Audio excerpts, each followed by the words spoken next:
Doctor ہما بقائی صاحبہ کراچی سے ہمارے ساتھ گفتگو میں شریک ہیں۔ ڈاکٹر صاحبہ آپ ایک انڈیپینڈنٹ آبزرور ہیں، آپ نے کتابیں لکھی، آرٹیکل لکھتی ہیں، بچوں کو پڑھاتی ہیں۔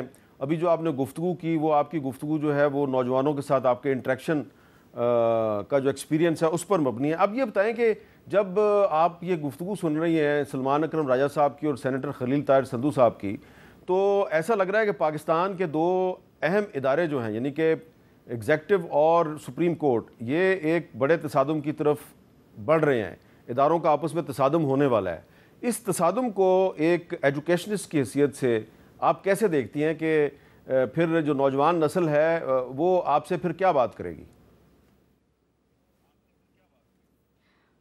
میں آپ سے گزارش کروں، کیونکہ آپ نے میرے لیے جواب دینا بہت آسان کر دیا، اور میں اس کا جواب دوبارہ بنگلہ دیش سے ہی شروع کرتی ہوں۔ حسینہ واجد صاحبہ 15 سال سے اقتدار پہ قابض تھیں، اور اس اقتدار کے دوران انہوں نے بہت سپریشن کی۔ آپ کو یاد ہے جماعت اسلامی کے لوگوں کو ہینگ بھی کیا، پھر وہ جماعت کالعدم بھی قرار دی گئی، اور ان کے ہر الیکشن پر یہی سوال اٹھتا رہا کہ یہ الیکشن وہ اداروں کی مدد سے جیتتی ہیں، اپنے بل پر نہیں جیتتی۔ حتیٰ کہ آخر میں جو معاشی انڈیکیٹرز بنگلہ دیش سے بہت عمدہ آ رہے تھے، پھر اس پہ بھی ایک رپورٹ آئی کہ وہ انڈیکیٹرز بھی جھوٹے تھے، اور وہ اس لیے وہ دکھاتی تھیں تاکہ اقتدار پہ قابض رہیں۔ کبھی کبھی جو کچھ بنگلہ دیش میں ہو رہا ہے اس کی باز گشت مجھے اپنے ارد گرد بھی سنائی دیتی ہے۔ ہماری سیاست میں ایک بڑا وتیرہ تھا، اور وہ یہ تھا کہ that the book use to stop somewhere. یا تو جب بھی حالات خراب ہوتے تھے یا اسٹیبلشمنٹ سنبھال لیتی تھی، اور اسٹیبلشمنٹ کا ساتھ عدلیہ دیتی تھی، دا فیمس ڈاکٹرن آف نیسیسٹی۔ اب اس وقت ادارے آپس میں بھی تصادم میں ہیں اور اداروں کے اندر بھی تصادم ہے۔ اور میں اس بات پہ بات ختم کروں گی، میں کیونکہ تھوڑی سی تعلیمی بات کرتی ہوں۔ ایک ہارورڈ کا پروفیسر تھا، وہ کہتا ہے یہ بات اہم نہیں ہے کہ آپ کی کہانی صحیح ہے یا غلط ہے، بالخصوص سیاست میں۔ بات یہ ہے کہ آیا آپ کی کہانی یا آپ کا بیانیہ بک رہا ہے یا نہیں بک رہا۔ اس وقت جو گفتگو ہو رہی ہے آپ کے اسٹوڈیو میں، اس بیانیے کے خریدار کم ہوتے چلے جا رہے ہیں، اور آپ جتنی بھی باتیں کر لیں پی ٹی آئی کے حوالے سے، میں تو آپ سے نام لے کے کہہ رہی ہوں، گراؤنڈ پہ سپورٹ شاید سٹرونگ ہو رہی ہے، اور اگر آپ پی ٹی آئی کو بھی اپنا ٹائم پورا کرنے دیتے تو آج یہ مسئلہ کھڑا نہیں ہوتا۔ آپ نے بلے پہ بھی سیاست کر لی، سیٹوں پہ بھی سیاست کر لی، فارم پہ بھی سیاست کر لی، لیکن آپ نہیں توڑ پائے ہیں اس سپورٹ کو۔ یہ میں آپ کو بالکل گراؤنڈ ریالٹی بتا رہی ہوں، جو عام لوگ مجھ سے ہر وقت ملتے ہیں، دودھ والے، کام کرنے والے، سڑک پہ بچے، یوتھ، وہاں ایک بہت ٹینجیبل سپورٹ ہے۔ کیا پی ٹی آئی اس کو صحیح طور پہ ہینڈل کر رہی ہے؟ اس کے حوالے سے بھی بہت بڑا سوال ہے۔ پی ٹی آئی بھی اب تقریباً ایک حصول اقتدار کی جنگ میں کسی اور طرف نکل گئی ہے۔ جو نگلیکٹڈ کمپوننٹ ہے نا اس میں حامد میر صاحب، وہ معاشرہ ہے، ہم ہیں، مڈل کلاس، اور ہمارے بچے ہیں۔ اچھا، اب خلیل طاہر سندھو صاحب، آپ پتہ نہیں اتفاق کرتے ہیں یا نہیں کرتے، لیکن تحریک انصاف شاید آپ کے لیے اسی لیے آپ کے خلاف ابھی تک تحریک نہیں چلا سکی کہ بقول ہما بقائی صاحبہ کہ وہ بھی شاید پاور پالیٹکس ہی کرنا چاہ رہے ہیں۔ اگر وہ چاہیں تو اسلام آباد میں یا کسی پنجاب کے اور شہر میں کچھ نہ کچھ کر سکتے ہیں، لیکن انہوں نے بھی راستے جو ہے نا وہ کھلے رکھے ہوئے ہیں، دروازے بند نہیں کیے کہ کسی کو اتنا غصہ نہ دلاؤ کہ وہ پھر مستقل طور پہ آپ کو خدا حافظ کہہ دے۔ تو کچھ آپ کو لگ رہا ہے کہ اسلام آباد میں سب ٹھیک ہے آپ کے لیے یا کچھ خراب ہے؟ میں تو جو ذاتی طور پر حامد میر صاحب سمجھتا ہوں کہ ایوری تھنگ از اوکے، اور جو ابھی ہما بقائی صاحبہ بات کر رہی تھی، میں تو انتہائی ادب کے ساتھ کچھ باتیں انہوں نے پرووکنگ بھی کی ہیں کہ پرووک کرنے کی، لیکن میں کوئی اس میں نہیں، ان کی نیت پرووک کرنے کی نہیں، وہ ایک ایجوکیشنسٹ ہے۔ میں ان سے ویسے جسٹ میں انتہائی ادب اور احترام کرتا ہوں ان کا بھی، لیکن پرابلم از دیٹ کہ جس طرح آپ کہنے پارلیمان نے 5 سال پورے کرنے ہوتے ہیں، کسی ایک سیاسی جماعت نے 5 سال پورے نہیں کرنے ہوتے۔ اور پھر جو سلمان اکرم راجہ صاحب نے فرمایا کہ جج بدل دیا، یہ کیا، آرٹیکل 219 کانسٹیٹیوشن پاکستان کہتا ہے کہ یہ الیکشن کمیشن کا کام ہے کہ اس نے ٹرائبیونل مقرر کرنے ہیں۔ This is not the work of the high court. یہ تو اس میں لکھا ہے، سر اس سے ایگری کریں گے سلمان اکرم راجہ صاحب. تو اس لیے جو وہ آئینی ادارہ ہے، البتہ آپ ہر دفعہ ایک دن پہلے قاضی فائز سے کوئی جو کچھ کہہ رہے تھے، جو کچھ ان کے خلاف کیا گیا، سیکنڈ ڈے میں انہوں نے کہنا شروع کر دیا کہ وہ ہمارے لیے اب نجات دہندہ ہیں، یہ ہیں، وہ سارے سیویئر ہیں ہمارے. اس لیے کوئی ایسی بات نہیں. اور دوسرا جو ابھی بات ہوئی کہ ان کو پورے کرنے دیے جاتے، آرٹیکل 95 کے تحت جو کانسٹیٹیوشن پاکستان کا ہے اس کے تحت عدم اعتماد ان پہ آئی تھی. یہ نہیں کوئی ایسی بات ہوئی تھی. اور اس کے حوالے سے پھر کیا ہوا کہ جو ڈپٹی اسپیکر تھا، جو اپنا 42 ماہ سر اسٹے پہ احمد میر صاحب، اور وہ چھوڑ کے اس نے اسمبلی توڑنے کی بات کر دی، جس پہ پرائم منسٹر اور پریزیڈنٹ صاحب نے ایگری کر لیا. اور پھر جو فیصلہ تھا سپریم کورٹ کی جو اپیل تھی نمبر 1، پتہ ہوگا ان کو ڈیفینیٹ سلمان اکرم راجہ صاحب کو، بہت میرے سے تو بہت زیادہ کمپیٹنٹ لائر ہیں، کہ انہوں نے لکھا، جسٹس مظہر عالم مندوخیل میرا خیال ان کا نام تھا، مظہر عالم مندوخیل، ان کا پیرا نمبر 8 ہے جو ججمنٹ کا، کہ یہ ان کے خلاف آرٹیکل 5 جو ہے وہ پروو ہو گیا ہے. اب آنے والی کوئی بھی پارلیمنٹ ہوگی وہ لگائے گی آرٹیکل 6، یا نہیں لگاتی ہے ان پہ چھوڑا جاتا ہے. قاسم سوری کے، اپنا عمران خان کے، اور صدر علوی صاحب کے. اس کا پیرا نمبر 8 ہے جی، میں آپ کو ابھی بھی دے دیتا ہوں. مظہر عالم میاں خیل مظہر عالم میاں خیل صاحب. تو ان کا یہ جب ججمنٹ آئی وہ والی، اس کی ایس سی جو سپریم کورٹ کا تھا، وہ تو صرف ایک جج کی آبزرویشن تھی نا. دیر واز آبزرویشن، میں یہ کہہ رہا ہوں.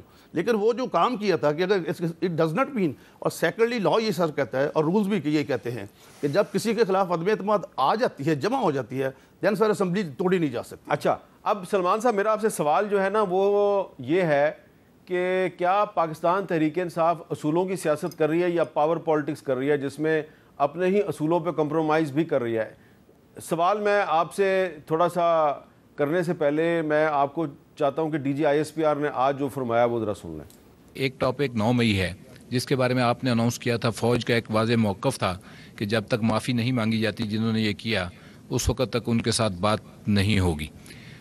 بڑے بڑے اینکر یہ خبریں دے رہے ہیں کہ کوئی غیر سیاسی لوگ جو ہے وہ بات چیت کر رہے ہیں اس جماعت کے سربراہ کے ساتھ جو کہ 9 مئی میں ملوث تھی، اور کوئی ڈیل کی باتیں ہو رہی ہیں. اس پہ لیٹسٹ اپڈیٹ کیا ہے؟ اس موضوع پہ جو فوج کا بڑا واضح موقف ہے، جو 7 مئی کی آئی ایس پی آر کی پریس کانفرنس تھی، اس میں یہ بیان کیا گیا تھا. نہ اس میں کوئی تبدیلی آئی ہے اور نہ ہی آئے گی. سلمان صاحب، D G I S P R نے کہا کہ جو ہمارا موقف تھا کہ نہ اس میں کوئی تبدیلی آئی ہے نہ آئے گی، یعنی کہ وہ کہہ رہے ہیں پہلے معافی مانگو پھر آپ سے بات ہوگی. تو عمران خان صاحب جو ہیں وہ اب کہتے ہیں جی میں حکومت سے تو بات نہیں کروں گا، فوج سے بات کروں گا. تو وہ جو سویلین سپرمیسی کا تحریک انصاف کا ایک نعرہ تھا وہ کدھر گیا؟ کسی سودے بازی کا شکار ہو گیا؟ نہیں، بالکل نہیں. دیکھیں، جمہوریت میں اور پاور پالیٹکس میں کوئی بہت زیادہ فرق نہیں ہے. ہم یہ کہہ رہے ہیں اس ملک میں شفاف الیکشن ہونے چاہیے، جو الیکشن میں دھاندلی ہوئی اس کو ختم ہونا چاہیے. آپ آزاد منصفانہ ٹرائیبیونلز کے ذریعے کام ہونے دیں. الیکشن ایکٹ 2017 کے سیکشن 140 سب سیکشن 3 میں وضاحت سے لکھا ہے کہ ٹرائیبیونلز جو ہیں وہ چیف جسٹس جو ہائی کورٹ کے ہیں ان کی مشاورت سے ہوں گے. مشاورت 30 سال سے ہماری عدالتیں کہہ رہی ہیں جب چیف جسٹس سے ہو تو اس کی رائے کو رد نہیں کیا جا سکتا جب تک آپ کے پاس ٹھوس مواد نہ ہو کسی جج کے خلاف. تو یہ تو ایک بات ہے. دیکھیے، ہم یہ کہتے ہیں کہ جو ایک طاقت ہمارے سامنے کھڑی ہے، جمہوری عمل کے سامنے کھڑی ہے، اس طاقت سے تو ہمیں بہرحال گفتگو کرنی ہے. تمام سیاسی جماعتیں جو ہیں وہ موجود ہیں، لیکن ایک اس وقت محور ہے پاکستان میں طاقت کا، اور ہم جانتے ہیں کہ وہ مقتدرہ ہے. جب تک مقتدرہ جو ہے بات کرنے پہ مائل نہیں ہوتی، جب تک وہ اس بات کی حامی نہیں بھرتی کہ اس ملک میں جمہوری عمل کو آگے چلنا چاہیے، جمہوریت ہونی چاہیے، ہم جو مرضی کر لیں. دیکھیے، ہم سب نے مل کر کوئی دھاوا تو نہیں بولنا.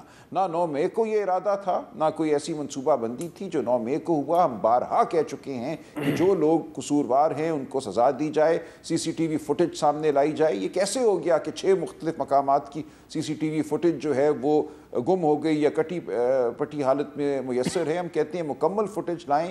کون تھا جو وہاں اشتعال دلا رہا تھا، کون اکسا رہا تھا، کس نے آگے بڑھ کر کچھ کیا؟ ہمارے لوگ اس میں اگر شامل تھے، 30 تھے، 40 تھے، 50 تھے، 100 تھے، تو ان کو سزا دیں. لیکن جو ہزاروں لوگوں کو گرفتار کیا گیا 9 مئی کو، 10 مئی کو، اور اس کے بعد سے جو سینکڑوں لوگ بھگت رہے ہیں، گھروں میں جا کر توڑ پھوڑ کی گئی، چادر چاردیواری کا تقدس پامال کیا گیا، یہ سب باتیں تو 9 مئی سے نہیں پھوٹتی تھیں. ہمیں 9 مئی کے معاملات کو بالکل دیکھنا ہے، قصورواروں کو سزا دینی ہے، لیکن اس کے بعد جو جبر ہوا ہے، جو ظلم ہوا ہے، اس کا بھی ازالہ کرنا ہے تاکہ اس معاشرے میں کچھ چین پیدا ہو سکے. بہت بربریت ہوئی ہے. میں آپ کو یقین سے یہ کہتا ہوں، مجھے اپنے الیکشن کے دوران پتہ چلا جب میں ان لوگوں سے ملا جن سے شاید میں پہلے نہیں ملا تھا.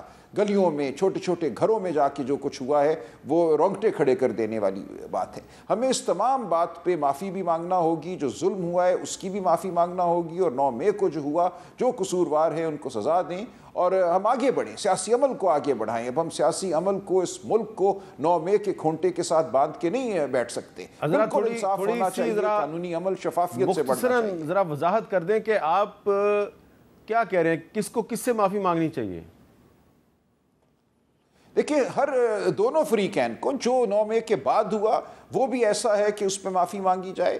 ملٹری کورٹس میں سال سے زیادہ ہو گیا, لوگ پڑے ہوئے ہیں, جو ان کی حالت ہے وہ ابتر ہے. سپریم کورٹ میں چند ہفتے پہلے میں نے بتایا کہ ان کو پاؤں میں بیڑیاں باندھ کے, ہاتھ کمر کے پیچھے باندھ کے, سر پہ کالا غلاف ڈال کے ان کو ان کے لواحقین سے ملایا جاتا ہے. سپریم کورٹ نے حکم دیا کہ ایسا نہ کرو. لوگ ڈائبٹیز کا شکار تھے, ان کو کھانا نہیں دیا جا رہا تھا مناسب.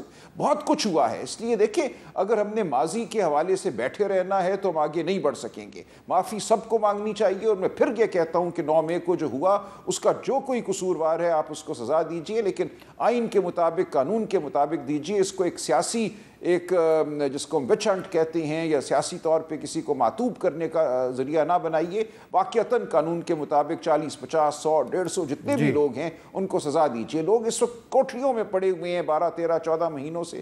مقدمات اس لیے نہیں چل رہے کہ آپ نے ہزاروں لوگوں کو ملوث کیا. جب عدالت میں معاملہ جاتا ہے تو گواہی شہادت آپ دے نہیں سکتے. معاملہ اس لیے طول پکڑتا ہے. اگر صحیح کیس بنائے ہوتے, انہی 40, 50 لوگوں کے خلاف FIR ہوتی تو مقدمے ختم ہو چکے ہوتے اب تک.